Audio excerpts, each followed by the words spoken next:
নমস্কার বন্ধুরা, আমি রমি। আমি আপনাদের ধারাবাহিকভাবে পড়ে শোনাচ্ছি তত্ত্বচান গল্পটি। তেতসুকো কুরুয়ানাগির অসাধারণ এক সৃষ্টি তত্ত্বচান। বাংলায় অনুবাদ করেছেন মৌসুমী ভৌমিক। আজ শুরু করছি তত্ত্বচানের 7 নম্বর পার্ট। আমার গল্প পাঠ কেমন লাগছে কমেন্টের মাধ্যমে জানাবেন। আর সময় নষ্ট না করে শুরু করছি তত্ত্বচানের 7 নম্বর পার্ট। দ্বিতীয় বসন্ত। গাছে গাছে নতুন পাতা আর স্কুলের মাঠে নতুন নতুন ফুল। ক্রোকাস, ড্যাফোডিল, প্যান্সি সবাই যেন মাথা তুলে জিজ্ঞেস করছিল, কেমন আছো? টিউলিপ ফুলগুলোর ডাঁটাগুলো লম্বা হতে হতে আড়মোড়া ভাঙছিল যেন।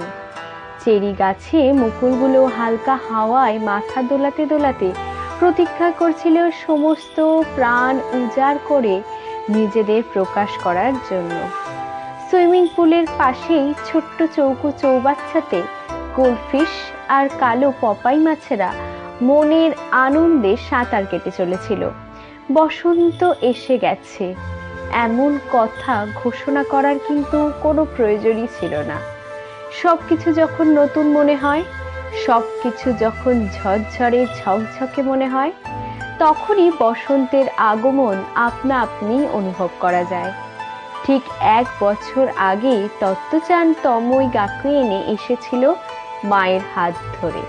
ডালপালা লতা পাতা জড়ানো গেটটা দেখে ও কত অবাকই না হয়েছিল। রেলগাড়ির মধ্যে পড়াশোনা, উফ কি মজা!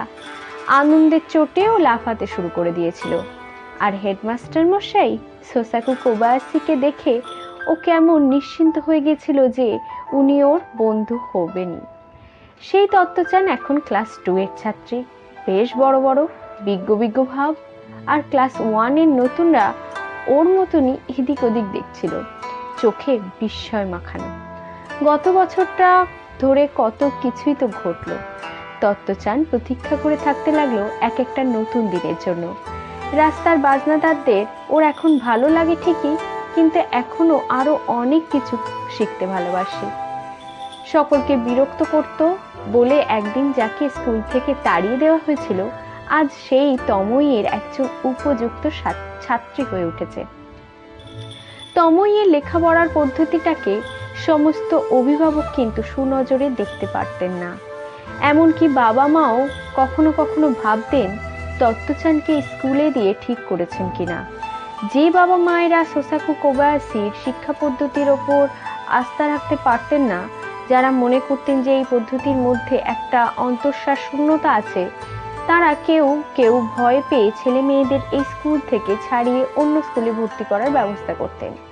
ছেলেমেয়েরা কিন্তু কেউ এই স্কুল ছেড়ে যেতে চাইতো না। ওরা তখন খুব কাঁদতো। ভাগ্য ভালো যে তত্ত্বচানের ক্লাসের কেউ চলে যাচ্ছিল না, কিন্তু ওর ওপরের ক্লাসেরই একটা ছেলেকে তার বাবা মা ছাড়িয়ে নিয়ে যাচ্ছিল। বেচারা তখন কি যে কষ্ট! 2 চোখ দিয়ে জল ঝরছে, মাটির মধ্যে আছড়ে কাছড়ে পড়ছে। অভিমানের দুঃখে ও সেদিন হেডমাস্টার মশাইয়েরই পিঠে দুমদুম করে কিল মেরে চলেছিল। হেডমাস্টার মশাইয়েরও চোখ কেঁদে কেঁদে লাল হয়ে গেছিল। ছেলেটিকে শেষমেশ ওর বাবা মা কোনো রকম স্কুল থেকে বার করে নিয়ে গেছিল। যেতে যেতে কেবলই সে পেছন ফিরে তাকাচ্ছিল আর হাত নেড়ে চলেছিল। এরকম করুণ ঘটনা অবশ্য খুব বেশি দেখতে পাওয়া যেত না। এদিকে তত্ত্বচান এখন 2য় শ্রেণীর ছাত্রী। পিঠের ব্যাগটা 1 বছর ধরে সঙ্গে চলেছে আর ওর বন্ধুও হয়ে গেছে। আরো কত মজা না জানি অপেক্ষা করে আছে ওর জন্য। Schwann lake. তত্ত্বচান হিবিয়া হলে গিয়েছিল সোয়ান লেক বলে একটা ব্যালে নৃত্যনাট্য দেখতে। বাবা সেখানে বেহালা বাজাচ্ছিলেন। একক অংশ ছিল বাবার, আর ব্যালে দলটা খুবই প্রসিদ্ধ ছিল। এই প্রথম তত্ত্বচানের ব্যালে দেখতে যাওয়া। রাজহাঁসদের রানী যে সেজেছিল, সে মাথায় একটা ছোট্ট জলজলে মুকুট পরেছিল আর এমন অনায়াসে হাওয়ায় লাফিয়ে লাফিয়ে উঠছিল, ঠিক যেন সত্যিকারের রাজহাঁস রানী। অন্তত তত্ত্বচানের তো তাই মনে হচ্ছিল। রাজপুত্র তো রাজহাঁস রানীকে ভালোবেসে ফেললো আর অন্য সকলকে তুচ্ছ তাচ্ছিল্য করতে লাগলো। শেষে দুজনে কি অপূর্ব সুন্দর করেই না নেচেছিল। সোয়ান লেকের সুরটাও তত্ত্বচানকে খুব মুগ্ধ করেছিল। বাড়ি ফিরেও কিছুতেই সেই সুর আর দৃশ্য ভুলতে পারছিল না। পরদিন ঘুম থেকে উঠে চুল না আঁচড়েই তত্ত্বচান সোজা রান্নাঘরে গিয়ে মাকে বলল, আমি ওইসব গুপ্তচট্টর আর হতে চাই না, রাস্তার বাজনাওয়ালাও হব না, আমি ব্যালেরিনা হয়ে সোয়ান লেকে নাচবো। ও আচ্ছা, মা যেন একটু অবাক হলেন না। এই প্রথম তত্ত্বচান ব্যালে দেখতে গিয়েছিল ঠিকই, কিন্তু হেডমাস্টার মশাইয়ের কাছে আমেরিকার অসাধারণ নৃত্যশিল্পী ইসাডোরা ডানকানের কথা ও আগে বহুবার শুনেছে। মিস্টার কোবায়াসির ওপর যেমন ইসাডোরা ডানকানের ওপরেও তেমনই জাক্স ডালক্রসের বিরাট প্রভাব পড়েছিল। হেডমাস্টার মশাই ইসাডোরা ডানকানকে খুব পছন্দ করতেন। তত্ত্বচানের জন্য সেটাই যথেষ্ট ছিল। ওর মনে হতো ও বুঝি ইসাডোরা ডানকানকে খুব ভালো করে চেনে, অতএব বড় হয়ে ও যে নৃত্যশিল্পী হবে এতে আর আশ্চর্যের কি থাকতে পারে। এদিকে মিস্টার কোবায়াসির এক বন্ধু, যিনি ওদের স্কুলে ইউরিথমিক্স শেখাতে আসেন, তারা একটা নাচের স্টুডিও বানিয়েছিলেন তত্ত্বচানের বাড়ির কাছে। তত্ত্বচান যাতে সেখানে নাচ শিখতে পারে, মা তার ব্যবস্থা করলেন। মা কখনোই তত্ত্বচানকে কোনো কিছু করতে জোর করতেন না, আবার কোনো শখে বাধাও দিতেন না। কিছু একটা করতে চাইলে তেমন কোনো প্রশ্ন না করে ওকে তা করার সুযোগ করে দিতেন। তত্ত্বচান নাচের ক্লাসে যেতে শুরু করলো আর অপেক্ষা করে রইল সেই দিনটার জন্য যেদিন ও সোয়ান লেক নাচতে পারবে। এই মাস্টার মশাইয়ের অবশ্য নাচ শেখবার কিছু বিশেষ অন্যরকম পদ্ধতি ছিল নাচ শেখাবার। তমইতে যে এই ধরনের ইউরিথমিক্স করানো হতো, তার বাইরেও উনি নানান সুর বাজাতেন পিয়ানোতে, কখনো আবার রেকর্ড চালিয়ে দিতেন। ছোটদের সেই সব সুরের তালে তালে নাচতে বলতেন। সেই নাচের সঙ্গে ওদের আবার মনে মনে কিছু একটা ছড়া বা মন্ত্র উচ্চারণ করতে হতো। যেমন ফুজি পাহাড়ে ওঠার সময় বৌদ্ধ ভিক্ষুরা একটা স্তোত্র বলে থাকে, তা হলো হৃদয় পবিত্র করো, পর্বত শিখরে তুমি উজ্জ্বল হয়ে জ্বলো। হয়তো এই স্তোত্রের একটা অংশ নাচবার সময় ওদের মনে মনে বলতেন মাস্টার মশাই। পর্বত শিখরে তুমি উজ্জ্বল হয়ে জ্বলো, পর্বত শিখরে তুমি উজ্জ্বল হয়ে জ্বলো। এইভাবে নাচ চলছে, এমন সময় মাস্টার মশাই হঠাৎ করে নির্দেশ দিলেন, ব্যাস এবার সবাই স্থির হয়ে যাও। অমনি সকলকে কিছু একটা বিশেষ ভঙ্গি করে মূর্তির মতন স্থির হয়ে দাঁড়িয়ে পড়তে হতো। মাস্টার মশাই নিজেও গম্ভীর গলায় আহা জাতীয় কিছু একটা বলে উঠতেন, আর তখনই আকাশের দিকে চেয়ে থাকার ভঙ্গি করে অথবা ব্যথায় কাতর কোনো মানুষের মতন দুহাত দিয়ে মাথাটা চেপে ধরে শরীরটাকে কুঁকড়ে নিয়ে স্থির হয়ে দাঁড়িয়ে পড়তেন। কিন্তু এই সব পর্বত শিখর আর আহা টাহায় মন ভরছিল না তত্ত্বচানের। তার চোখের সামনে তখন একটাই ছবি ভাসত, সোয়ান পাখি সেই রাজহাঁস রানী সাদা কুচি কুচি জামা আর জলজলে মুকুট পরে হাওয়ায় ভেসে বেড়াচ্ছে। একদিন ও খুব সাহস করে মাস্টার মশাইয়ের দিকে এগিয়ে গেল। পুরুষ মানুষ হওয়া সত্ত্বেও মাস্টার মশাইয়ের মাথা ভরা কোঁকড়ানো চুল ছিল। এগিয়ে গিয়ে তত্ত্বচান ওর দু হাত দুপাশে ছড়িয়ে দিয়ে রাজহাঁসের মতন ডানা ঝাপটাতে লাগলো। এরকম কি আমরা কোনোদিনই করবো না? ও জিজ্ঞাসা করলো। টিকলো নাক, বড় বড় চোখ, মাস্টার মশাইকে দেখতে ভারী সুন্দর ছিল। এখানে আমরা ওরকম নাচ করি না, উনি বললেন।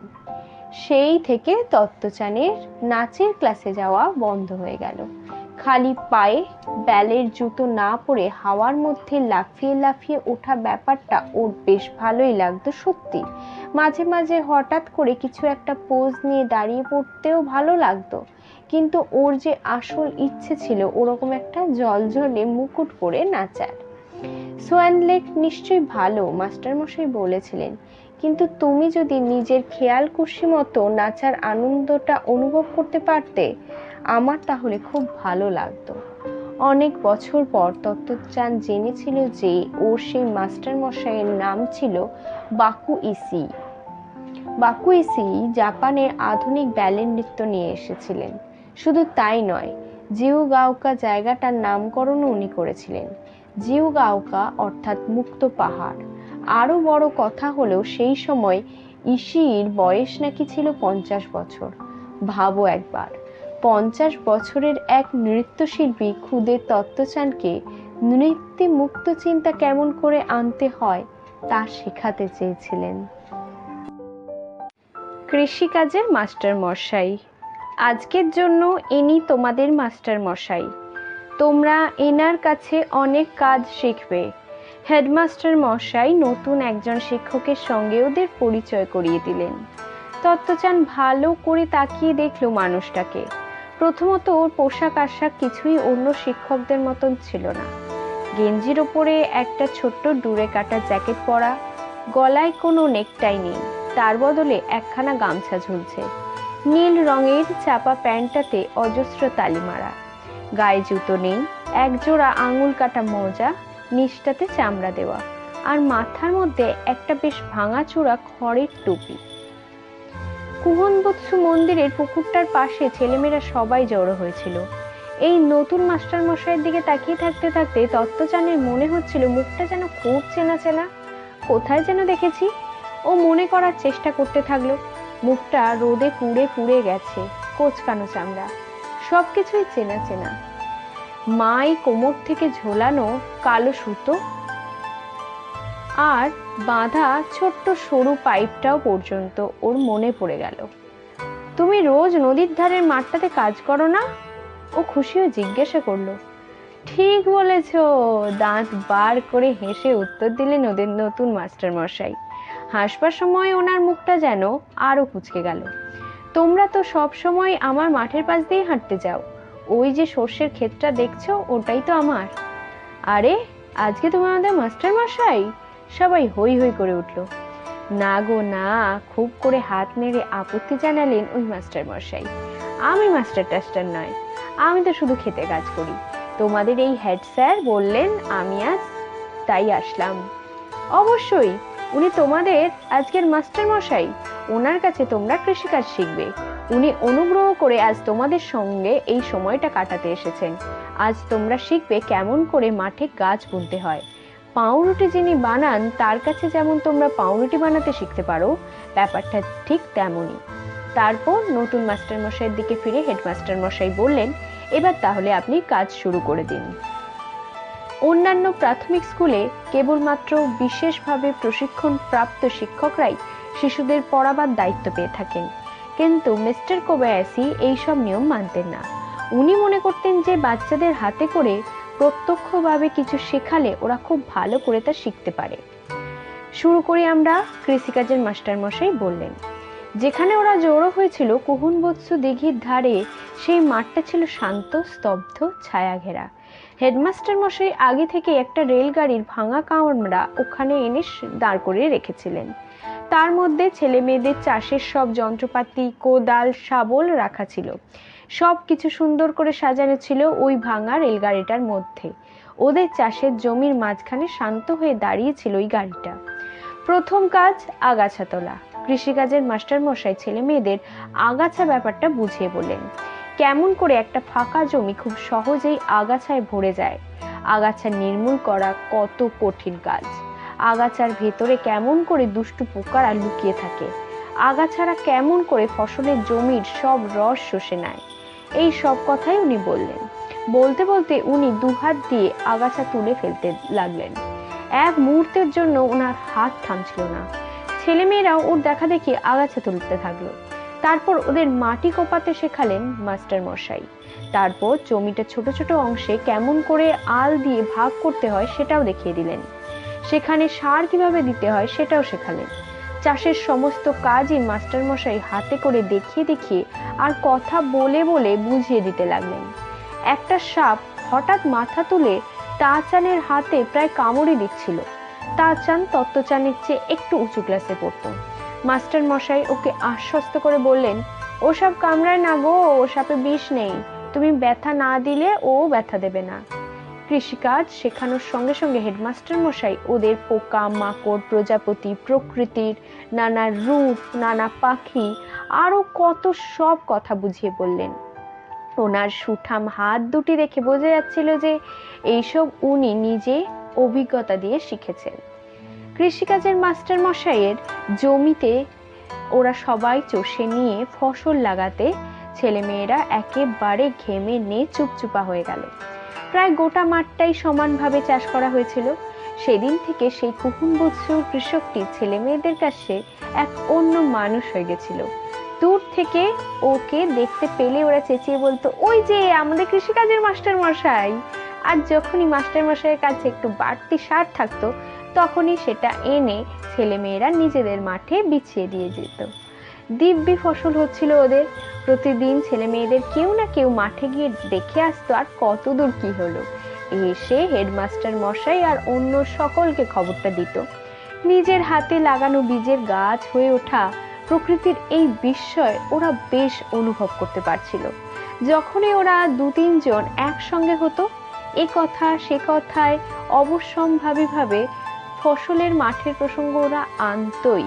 পৃথিবীর নানা প্রান্তে যখন নানান ভয়াবহ ঘটনা ঘটতে শুরু করেছিল, কিন্তু তারই মধ্যে তময়ের শিশুরা যখন ওদের একটুখানি ফসল নিয়ে কথা বলতো, তখন সেই ছোট্ট মাঠের প্রশান্তি ওদের যেন ঘিরে রাখত।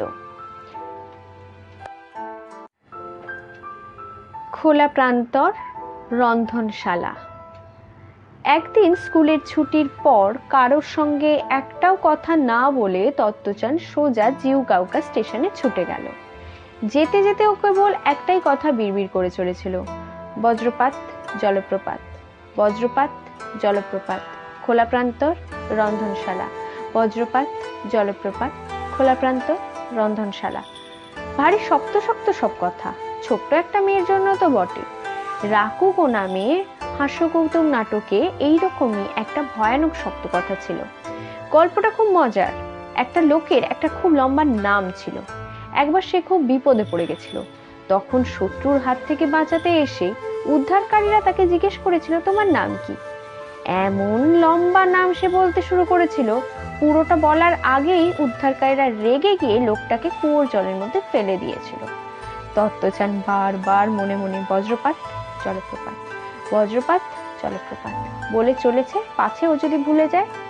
এমন সময় কেউ যদি ওর কানের কাছে এসে লোকটার ইয়া লম্বা নামটা বলতে শুরু করে দিত, জুগুমে জুগুমে, তাহলেই হয়েছিল আর কি।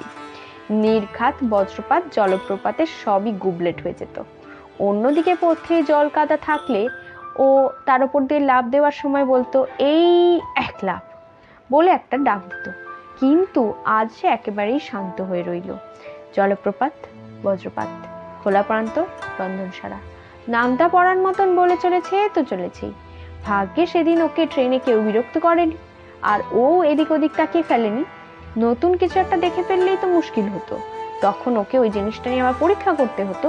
আরে ওটা আবার কি বলে একবার ডেকে উঠতে হতো।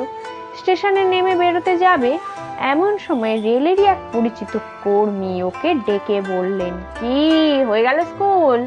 একটু হলেই ও উত্তর দিয়ে ফেলেছিল, আর কি।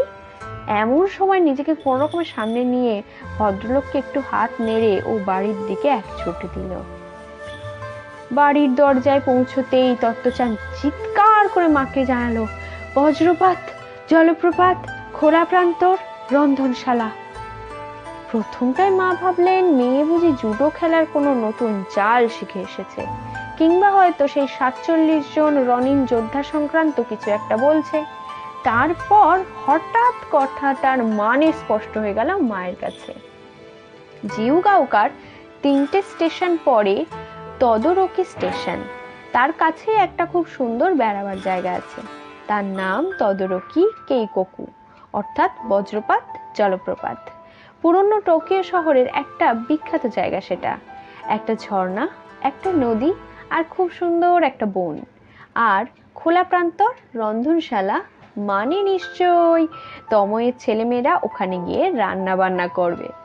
ওরে বাবা, কি কঠিন কঠিন সব শব্দ, কিন্তু দিব্যি পারে তো ছোটরা এইসব কথা শিখতে।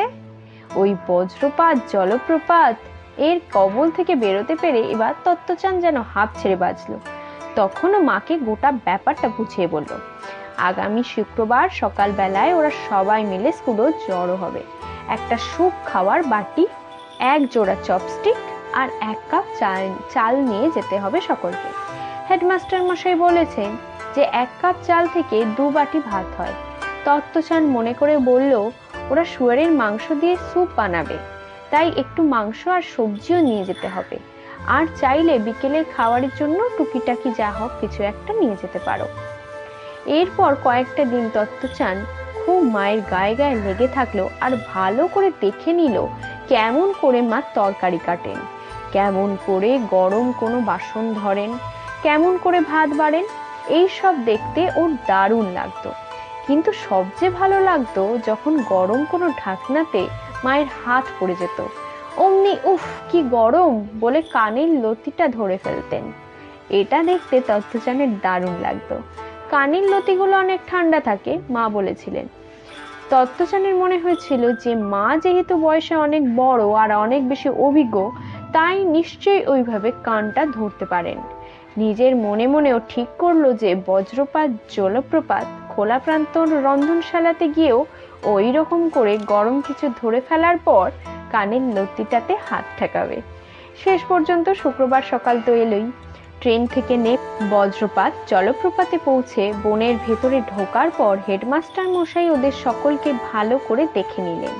উঁচু উঁচু গাছের পাতার ভিতর দিয়ে সূর্যের আলো এসে পড়েছিল বনের মেঝের উপর। সেই আলোতে ছোটদের মুখগুলো খুব উজ্জ্বল দেখাচ্ছিল। ওদের পিঠের ব্যাগগুলো পেট ফুলে গিয়েছিল। হেডমাস্টার মশাই সেটা খেয়াল করলেন। ওরা অপেক্ষা করছিল উনি কি বলবেন তা শোনার জন্য। ওদিকে পেছনের ঝর্ণায় ঝরঝর করে জল পড়ছিল। আশ্চর্য এক সুন্দর তালে তালে। শোনো, হেডমাস্টার মশাই বলতে শুরু করলেন। প্রথমে আমরা কতগুলো ছোট ছোট দলে ভাগ হয়ে যাব। তারপর মাস্টার মশাই আর দিদিমণিরা যে ইটগুলো সঙ্গে করে এনেছেন তা দিয়ে কয়েকটা উনুন বানাবেন। তারপর কয়েকজন চাল ধুয়ে ভাত ছড়াতে যাবে।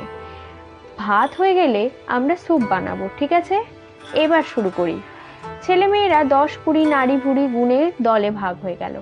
কেবল 50 জন মতন ছিল বলে ওরা সহজেই ছোট ছোট দল তৈরি করে ফেললো।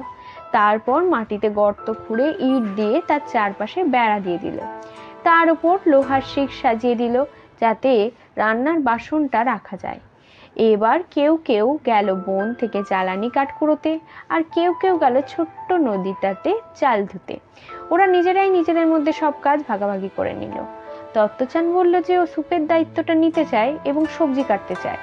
ওর চেয়ে 2 ক্লাস ওপরের একটা ছেলেও সবজি কাটার কাজটা পেল, কিন্তু ছেলেটা হয় বেশি বড় করে টুকরো কেটে ফেলছিল, নয়তো বেশি খুব ছোট ছোট করে হিজিবিজি করে কাটছিল। তাই বলে ওর উৎসাহের কিন্তু কোনো ঘাটতি ছিল না। উত্তেজনায় ওর নাকের ডগাটা একদম ঘামে চকচক করছিল। তত্ত্বচান তো মায়ের মতন খুব সুন্দর করে সবার মতন করে বেগুন, আলু, পেঁয়াজ, বার্ক, শিকড় সবই কেটে ফেলেছিল। ওর কাটাটা ঠিক মাপ মতনই হয়েছিল। এমনকি ও যে বেগুন আর শশা খুব পাতলা পাতলা করে কেটে তাতে নুন মাখিয়ে দিব্যি একটা আচারও তৈরি করে ফেললো।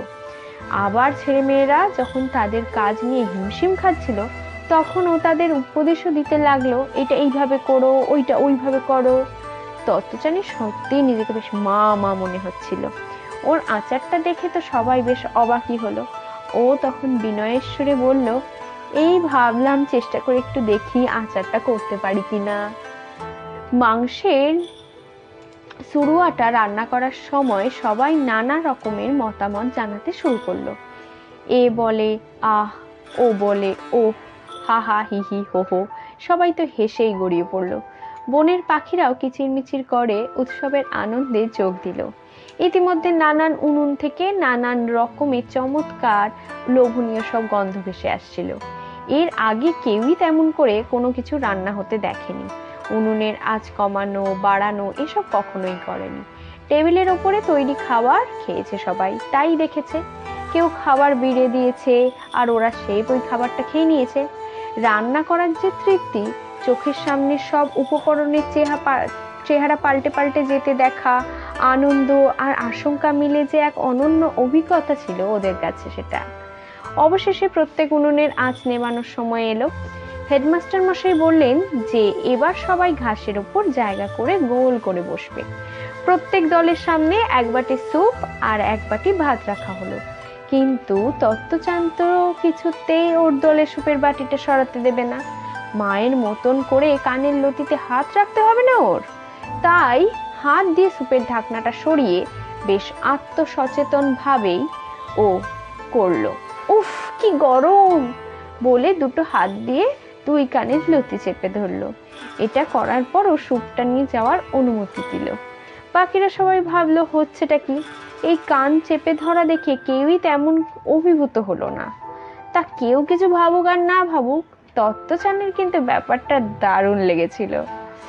সবার দৃষ্টি যখন ভাত আর স্যুপের বাটির ওপর, খিদেও পেয়ে গেছিল সবার তখন। আর সবচেয়ে বড় কথা হলো, এ তো ওদের নিজেদের রান্না করা খাবার। চিবিয়ে খাওয়ার গানটা গেয়ে খেতে পেয়ে আমি ধন্য হয়েছি প্রার্থনা সেরে ওরা খাওয়া শুরু করে দিল। খানিক বাদে সব চুপচাপ, কেবল দূর থেকে ঝর্ণার ঝড়ো ঝড়ো শব্দই শোনা যাচ্ছিল। তুমি কিন্তু সত্যি খুব ভালো মেয়ে, জানো, তুমি কিন্তু সত্যি খুব ভালো মেয়ে। যখনই তত্ত্বচানকে দেখতেন তখনই কথাটা বলতেন হেডমাস্টার মশাই। আর কথাটা শোনা মাত্র তত্ত্বচান খুশি হয়ে একটু লাফিয়ে একটু হেসে বলতো, জানি আমি সত্যিই খুব ভালো মেয়ে। কথাটাও মনে মনে বিশ্বাসও করতো। ভালো মেয়ে তো নিশ্চয়ই, অনেক দিন থেকেই ও খুব ভালো মেয়ে। সবার সঙ্গে সুন্দর ব্যবহার করত, এগিয়ে গিয়ে সবাইকে সাহায্য করত, বিশেষ করে ওর দুর্বল প্রতিবন্ধী বন্ধুদের সবসময় ওদের আগলে আগলে রাখত তত্ত্বচান। অন্য স্কুলের কেউ যদি ওদের সঙ্গে খারাপ ব্যবহার করত বা ওদের সঙ্গে নিষ্ঠুর ব্যবহার করত, অমনিও ঝাঁপিয়ে পড়ে ওদের সঙ্গে ঝগড়া মারপিট করে আসতো। যদিও তার জন্য অনেক সময় ওকে কাঁদতে কাঁদতে ফিরতে হতো, তবুও এত সব ভালো ভালো কাজ করা সত্ত্বেও ও যে কতবার কত রকমের ঝামেলায় জড়িয়ে পড়তো সেটা ভাবলে অবাক হতে হয়। ওর শিক্ষকেরা সবাই তাই মনে করতেন। যখনই ও নিজের কৌতূহল মেটাতে যেত তখনই ও নতুন কিছু একটা দেখতো, আর তখনই ও কিছু না কিছু একটা গোলমাল তো করে ফেলতোই। বেনি দুটোকে বগলের তলায় ঢুকিয়ে কেবল তার ডগাটুকু বার করে ও স্কুলে সকালবেলার সভায় গিয়ে হাজির হতো। ভাবো একবার, একদিন ওদের রেলগাড়ির ক্লাসরুমটা ঝাঁট দেওয়ার দায়িত্ব পড়েছিল তত্ত্বচানের। ঝাঁট দেওয়া হলে গেলে ও কামরার কোণায় যে একটা ঢাকনা মতন জিনিস ছিল সেটা তুলে নিচের গর্তটার মধ্যে সবটা ধুলো ঢুকিয়ে দিল। পরে আর ঢাকনা বন্ধই করা যায় না। কি যে ঝামেলা হয়েছিল সেদিন কি বলবো। আর একবার কে যেন ওকে বলেছিল যে কাঁচা মাংস নাকি আঁকশে দিয়ে ঝুলিয়ে রাখতে হয়। অমনি তত্ত্বচান ওদের ব্যায়ামের ঘরে গিয়ে উঁচু একটা শিক থেকে এক হাত ঝুলিয়ে দাঁড়িয়ে পড়লো। ওইভাবে বহুক্ষণ ঝুলে থাকলো, যতক্ষণ না একজন দিদিমণি ওকে দেখতে পেয়ে জিজ্ঞেস করলেন, ব্যাপারটা কি হচ্ছে? আজকে আমি এক টুকরো কাঁচা মাংস হয়ে গেছি, ঝুলন্ত অবস্থা থেকেই বলে উঠলো তত্ত্বচান। কিন্তু যেই না বলা অমনি ও হাত ফসকে দুম করে নিচে পড়ে গেল।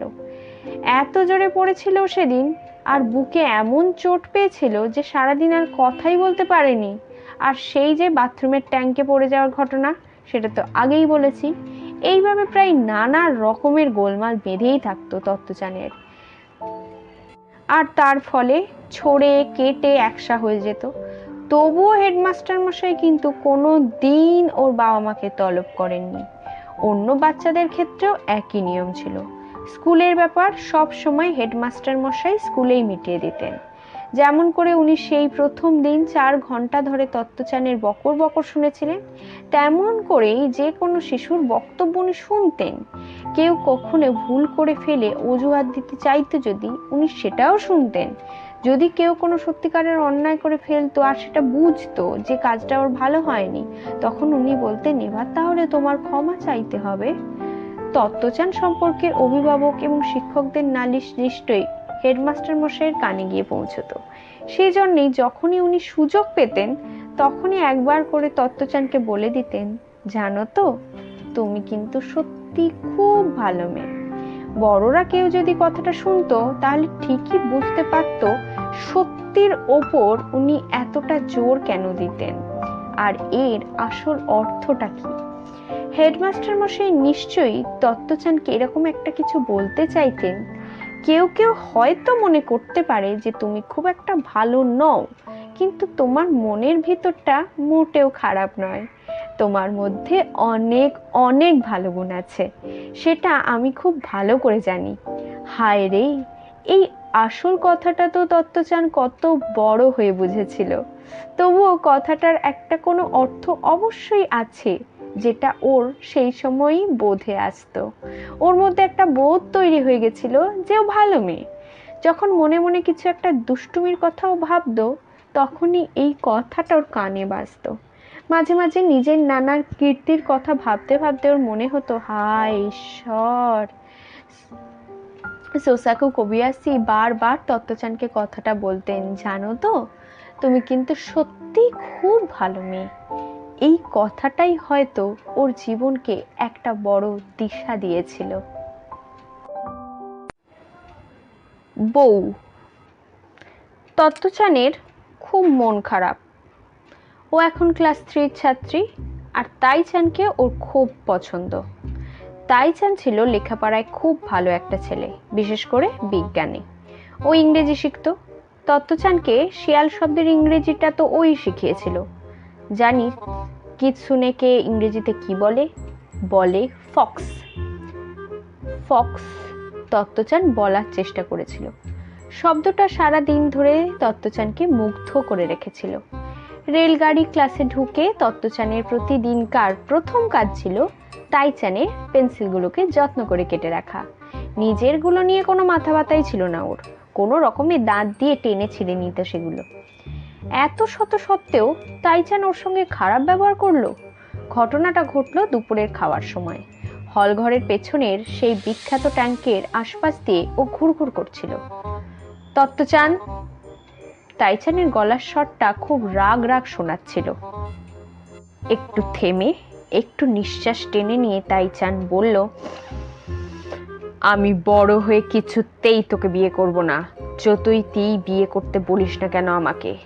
এই বলে মাটির দিকে চোখ রেখে ও হেঁটে চলে গেল। তত্ত্বচান স্তম্ভিত হয়ে গেল। স্থির হয়ে দাঁড়িয়ে ওই তাইচানের চলে যাওয়াটা দেখতে লাগলো। ওর মস্ত বড় মাথাটা তত্ত্বচানের চোখের আড়ালে চলে গেল। সেই মাথা যার ভিতরে বুদ্ধি একেবারে গিজ গিজ করছে।